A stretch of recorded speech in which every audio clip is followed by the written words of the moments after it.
même sœur.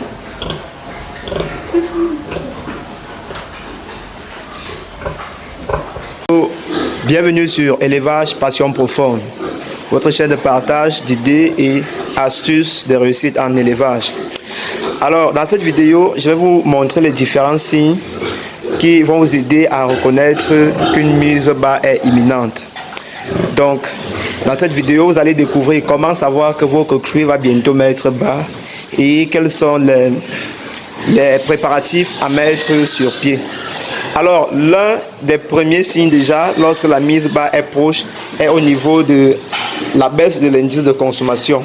Vous pouvez voir là que la truie n'a pas terminé sa quantité de nourriture quotidienne. Ce qui veut dire que l'appétit, en fait, a baissé. Donc, elle ne mange plus assez. Alors, le deuxième signe est au niveau des tétines. Vous pouvez voir les tétines qui ont déjà les crayons qui se sont déjà formés. Et si vous allez avec la main au niveau des crayons et que vous caressez un peu, vous verrez qu'il y a du lait qui va sortir.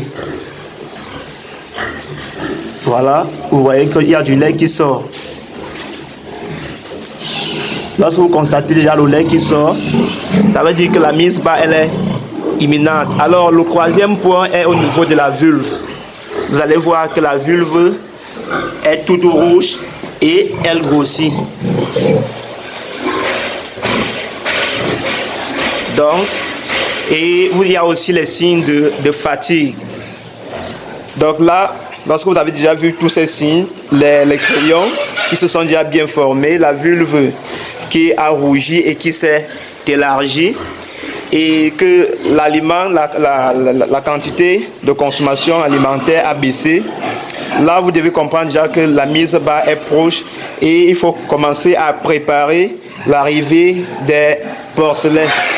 Alors, l'un des points à mettre en œuvre ici, c'est déjà de préparer la lauge. Ça veut dire éviter de laver la lauge lorsque la mise bas est proche, parce que en lavant la lauge, en fait, vous augmentez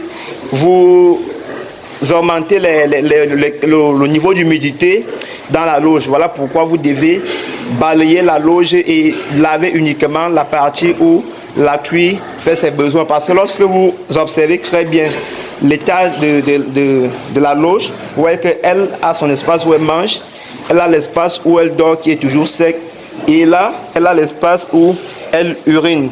Donc c'est à ce niveau donc, que vous devez faire le nettoyage. Et après, il faut aussi préparer l'espace de nid de chauffage pour les porcelets, pour recevoir les porcelets. Autre chose aussi, c'est qu'il faut déparasiter la truie. Donc on lui fait un déparasitage externe. Ça veut dire la laver et bien la nettoyer et la sécher. Et après, sécher complètement la lauge. Donc lorsque vous avez déjà fait tout ça, vous devez laisser la truie au repos et lui apporter un complément végétal très important.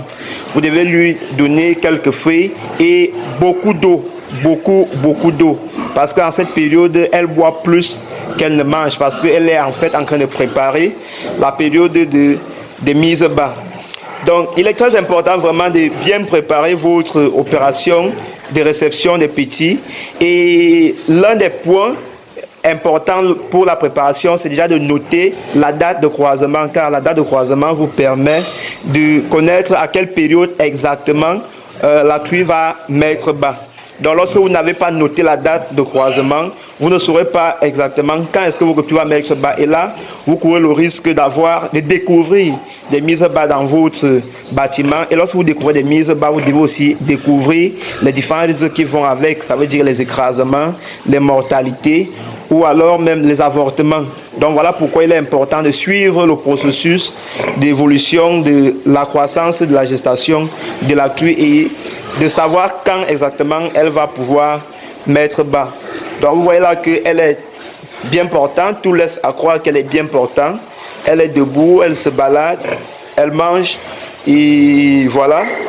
Donc là nous l'avons déjà préparé et il reste juste à mettre l'espace de chauffage pour les petits. Alors l'espace de chauffage ici c'est quoi? C'est cet espace là où les petits ont un coin chaud.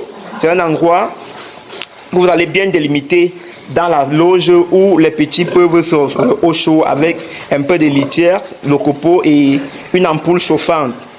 Là, ça permet que les porcelets soient toujours au chaud et qu'ils ne meurent pas de froid, qu'ils ne soient pas exposés aussi à l'humidité. Le coin de chauffage aussi permet de limiter le taux de microbisme dans la loge. Ça permet que quand les porcelets sont dans leur espace, ils sont à l'abri du taux de microbes qui est répandu partout dans l'espace de vie de la mer. Donc le fait qu'ils passent plus de temps dans leur coin de chauffage leur permet d'être toujours à l'abri de tous ces risques. Donc voilà, il est donc très important, comme je le disais, de suivre vos coqueries et de savoir exactement quand est-ce que la mise bas aura lieu et quelles sont les opérations, les différentes opérations à mettre en place.